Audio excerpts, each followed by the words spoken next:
रिश्ते कभी भी तैयार हालत में नहीं मिलते।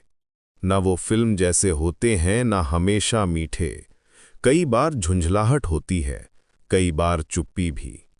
लेकिन अगर दोनों तरफ सच में दिल साफ हो तो चीजें संभलती हैं, धीरे धीरे, एक दिन में नहीं।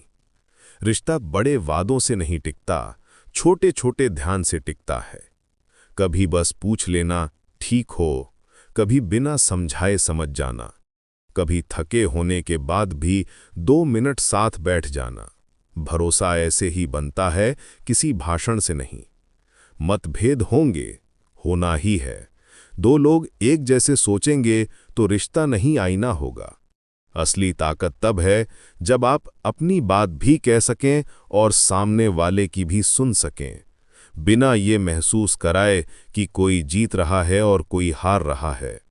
अच्छा रिश्ता वो है जहां आप अभिनय नहीं करते, जहां आपको हर वक्त स्ट्रॉन्ग दिखने की जरूरत नहीं पड़ती, जहां आप थोड़ा टूट भी सकते हैं और सामने वाला भागता नहीं।